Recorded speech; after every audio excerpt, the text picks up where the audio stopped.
കേരള കർഷക സംഘം എലവഞ്ചേരി പഞ്ചായത്ത് സമ്മേളനം വട്ടേക്കാട് നടന്നു. സംസ്ഥാന കമ്മിറ്റി അംഗം സുഭാഷ് ചന്ദ്രബോസ് ഉദ്ഘാടനം ചെയ്തു. നരേന്ദ്രമോദിയുടെ ഗവൺമെന്റ്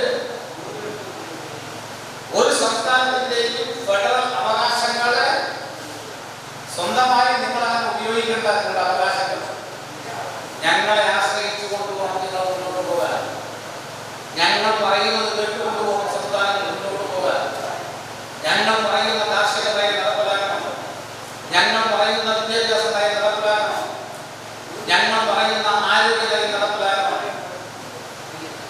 ആരോഗ്യ നയവും വിദ്യാഭ്യാസ നയവും കൃഷിയും ഒക്കെ സംസ്ഥാന താല്പര്യങ്ങളാണ്, സംസ്ഥാന വിഷയമാണ്. എന്നാൽ കേന്ദ്ര ഗവൺമെന്റ് പറയുന്നത് അത് സംസ്ഥാന വിഷയമല്ല, അത് കേന്ദ്ര വിഷയമാണ്. നെല്ലിന്റെയും ഗോതമ്പിന്റെയും ഒക്കെ വില നിശ്ചയിക്കുന്ന അവകാശം ഞങ്ങൾക്കാണ്. നിങ്ങൾ ആക്കിക്കോ, പക്ഷെ അതിന്റെ വില കൊടുക്കാനുള്ള ഞങ്ങൾക്കാണ് എന്ന് പറയുമ്പോൾ നിങ്ങൾ കൊടുക്കണ്ട, ഞങ്ങൾ തരുന്നത് കൊടുക്കാൻ നിങ്ങൾ അധികം കൊടുക്കണം. അപ്പൊ നിങ്ങൾ അധികം കൊടുക്കുമ്പോൾ നിങ്ങൾ എവിടെയാണ് കൊടുക്കുക? ഞങ്ങൾ തന്നാലല്ലേ കൊടുക്കുക, ഞങ്ങൾ തന്നാലല്ലേ കൊടുക്കുക. അപ്പൊ അത് വൈകിക്കുക. ഏരിയ സെക്രട്ടറി കെ പ്രേമൻ കർഷകരെ ആദരിച്ചു. ടി കെ പരമേശ്വരൻ, ശാലിനി കറുപ്പേഷ്, കലാധരൻ എന്നിവർ സംസാരിച്ചു. സെക്രട്ടറിയായി എ ചെന്താമര, പ്രസിഡന്റായി കൃഷ്ണൻകുട്ടി എന്നിവരെ തിരഞ്ഞെടുത്തു.